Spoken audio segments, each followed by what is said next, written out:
me, Mayor. All right, Alicia, you know where to go. Where's Blanchard? There he is. Okay, good. You know, it seems like we've been here before. Is this working? Is this on? Where's... It's working? All right. Thank you all for being here on this difficult day. As you know, my name is Janine Pirro. I am the United States Attorney for the District of Columbia, and I am joined here by several individuals who represent agencies who have been working around the clock since this horrific event happened. To my left, we have the director of the FBI. We have General Leland Blanchard of the National Guard. Mayor Bowser is here as well.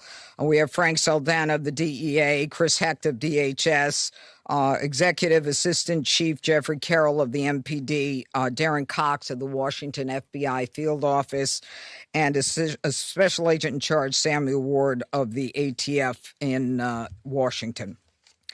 Now, I want to provide you with on the tragic shooting that occurred on two brave members of the West Virginia National Guard as they served in Washington, D.C. Unfortunately, today, as most families join together to give thanks for the blessings that have been bestowed upon them, two families are shattered and destroyed and torn apart as a result of the actions of one man.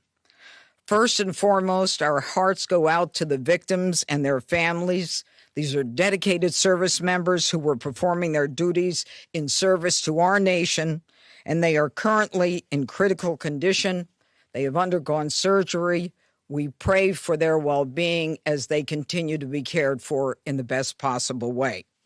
We have been in constant contact with their families and have provided them with every resource needed during this difficult time. The two National Guards men that we're talking about are Sarah Beckstrom, who's 20 years old, and Andrew Wolf, who is 24 years old. They were uniformed members of the West Virginia National Guard, and they were in D.C. to keep D.C. safe, pursuant to President Trump's executive order to make D.C. safe and beautiful. They answered the call, they took the charge, they volunteered, they put their lives on the line for people they don't even know. And that, unfortunately, is becoming a reality more and more for the members of law enforcement. Yesterday on Thanksgiving Eve at approximately 2:15, near 17th and I Streets in the northwest section of the district, near the Farragut West Metro Station, two uniformed guardsmen were ambushed in a brazen and targeted attack. A lone gunman opened fire without provocation, ambush style, armed with a .357 Smith & Wesson revolver. One guardsman is struck, goes down, and then the shooter leans over and strikes the guardsman again. Another guardsman is struck several times. Fellow guardsmen who were there responded immediately, engaging the suspect, neutralizing the threat, and subduing him at the scene. He was transported to a local hospital where he remains, as we speak, under heavy guard. Thanks to the swift and coordinated response of the National Guard and the Metropolitan Police Department, no additional victims were harmed, and the scene was secured within minutes. The suspect, he has been identified as Ramanullah Lakhanwal, a 29-year-old Afghan who entered the United States under Biden's Operation Allies Welcome, a program following the disastrous withdrawal from Afghanistan. He resided in Bellingham, Washington, with his wife and, we believe, 5 children. And we're working very closely with our federal partners, especially DHS and the FBI, to review his immigration history and the vetting process itself. What we know about him is that he drove his vehicle across country from the state of Washington with the intended target of coming to our nation's capital. As we stand here today, the charges that are appropriate right now are 3 counts of assault with intent to kill while armed, a violation of D.C. Code 22-401 and D.C. Code 22-4502. He will also be charged with possession of a firearm during a crime of violence. He faces 15 years under the assault with the intent to kill.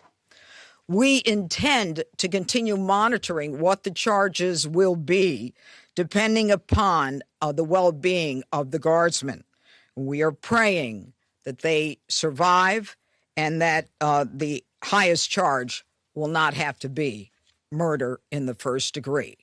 But make no mistake, if they do not, that will certainly be the charge, murder in the first degree. The Department of Justice, under Attorney General Pam Bondi, is committed to a thorough and an impartial investigation where we will hold this perpetrator accountable under the full weight of the law. Now, Sarah and Andrew volunteered. They came here to protect the people of the district, pursuant to a crime emergency that President Trump rightly declared in this city and in other cities across the country. Our nation's capital should not and must not be a place where evil comes to commit violence, whatever their cause or motive may be. We should not have to live in fear in the nation's capital, especially by one who came here from a foreign country. And through a process that was so absurd that he came through and released into this country, as many were, knowing virtually nothing about his vetting. This is what happens in this country when people are allowed in who are not properly vetted. These guardsmen and all who are here to protect the district are the line that separates a civilized society from a barbaric one. They are the ones who stand for law and order. This was not just an attack. It was a direct challenge to law and order in our nation's capital. And the individual will be made fully accountable. And though it seems that we have been here before, under President Trump, make no mistake, and the Attorney General, we will not allow this to be normalized. It will be confronted, condemned, and prosecuted to the full extent of the law. Now, my message to the individual who committed these acts is you picked the wrong target, the wrong city, and the wrong country, and you will be sorry for the violence and the evil that you perpetrated in our nation's capital. And now I call upon the Director of the FBI, Kash Patel. Thanks, Judge. I'll begin my remarks and end my remarks the same way, with prayer for our fallen soldiers, prayer for our law enforcement community, prayer for our National Guardsmen and women, prayer for our brave prosecutors at the Department of Justice and the offices of the D.C. United States Attorney.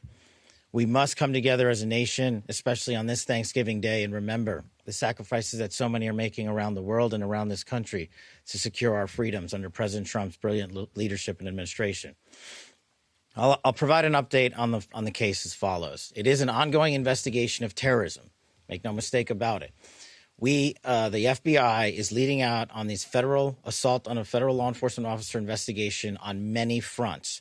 We immediately, with our law enforcement partners in the Metropolitan Police Department and the interagency, secured the scene, seized the weapon, sent in our evidence response team immediately to collect evidence, and started doing block-by-block canvasses. We are looking for and interviewing witnesses. The firearm and other materials have been sent to our Quantico laboratory already yesterday for immediate analysis. That work is ongoing. Partnering with the D.C. United States Attorney's Office, we have also executed multiple search warrants around the country, to include the subject's last known residence, which is in the state of Washington.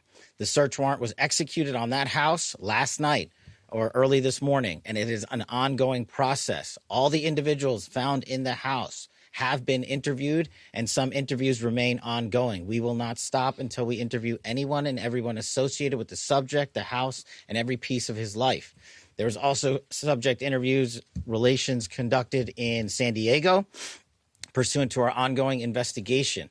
So, as the judge noted, this is a coast-to-coast investigation being led right here in Washington, D.C., and this subject definitely did pick the wrong country. And we will rise together as a nation to show the world what we do here. And we are thankful that we have the Attorney General's brave leadership and President Trump's brave leadership and priorities to safeguard our communities. I also spoke to Director of the CIA, John Ratcliffe, last night, and Secretary of War, Pete Hegseth. There is confirmation now that the subject had a relationship in Afghanistan with partner forces.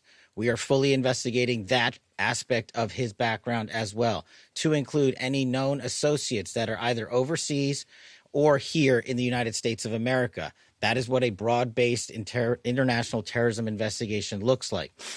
We will provide continuous details to the American public while at the same time not jeopardizing the ongoing prosecution to ultimately hold this perpetrator accountable in our courts of law.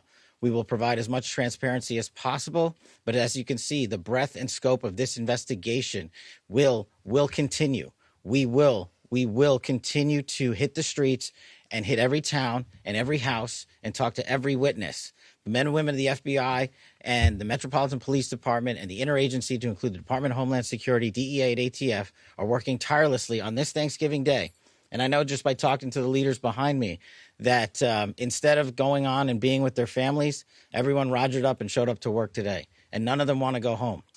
That's the resolve that we have together as a team to bring to you justice for this heinous act of terrorism here in our nation's capital. And as the judge said, we will ensure that our law enforcement partners are out there in full force to make sure the world can enjoy our nation's capital. We will not let this heinous act of violence prevent people from visiting our beautiful nation's capital.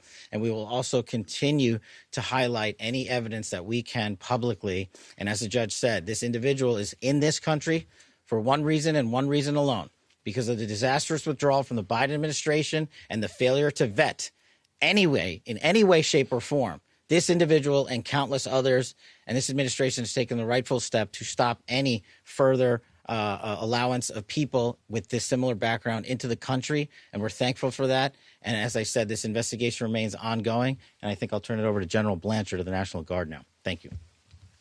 Thank you, Director.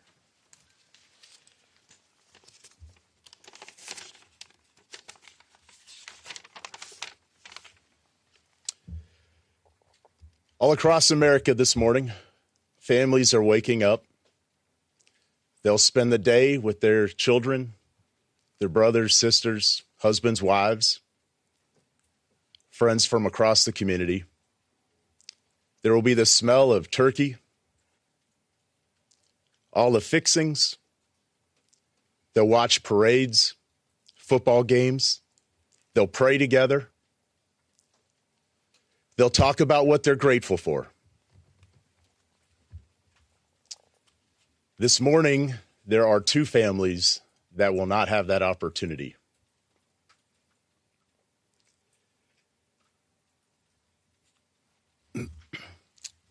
Andy and Sarah's families,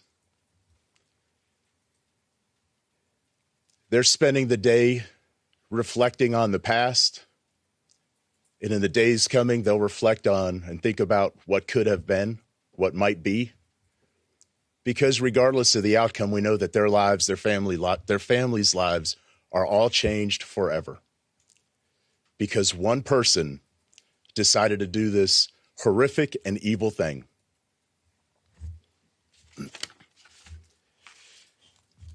And all across America, we are also reminded that there are many law enforcement agents, first responders, soldiers, service members all around the world who at best will come home, eat some cold turkey,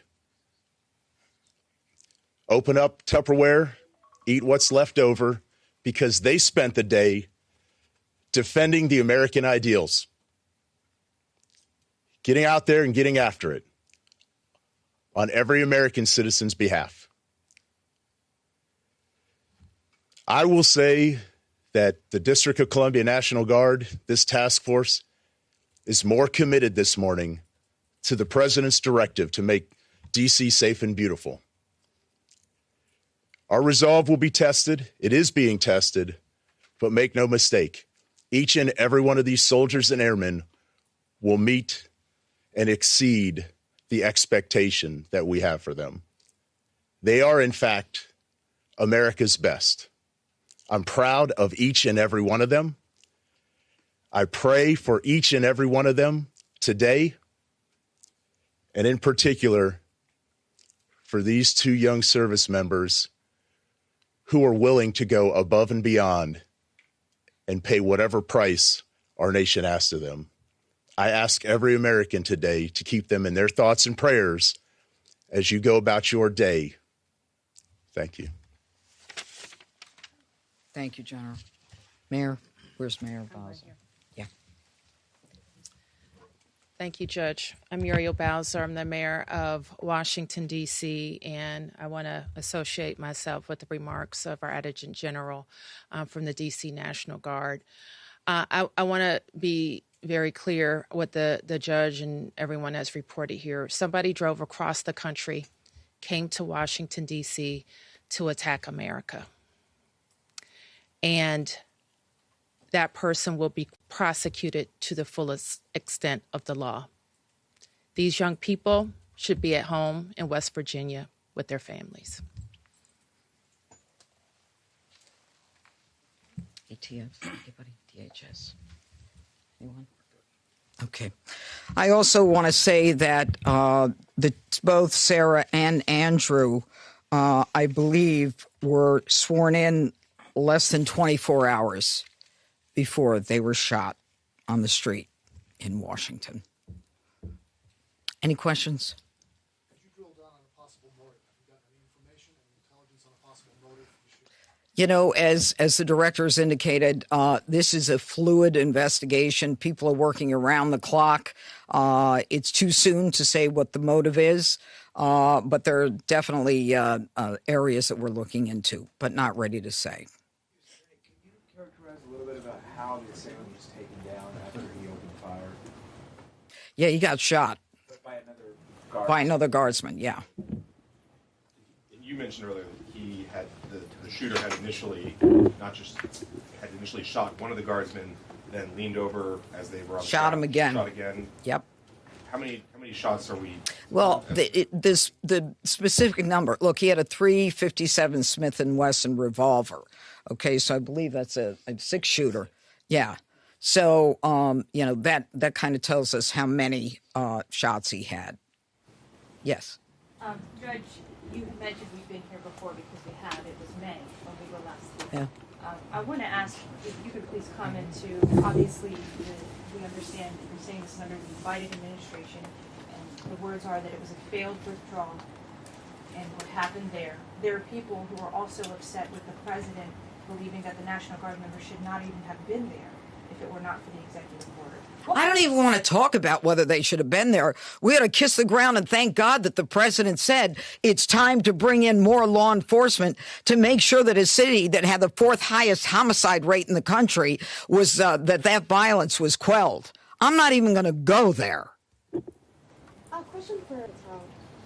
Was the suspect granted asylum, and if so, when did that happen, under which administration, and did authorities miss any signs, either in the asylum process or even back when he reportedly worked for the CIA? If you could talk about that. Well, you miss all the signs when you do absolutely zero vetting. And that's exactly what happened in this case. When you, in the prior administration, made the decision to allow thousands of people into this country without doing a single piece of background checking or vetting, that's how you miss every single sign.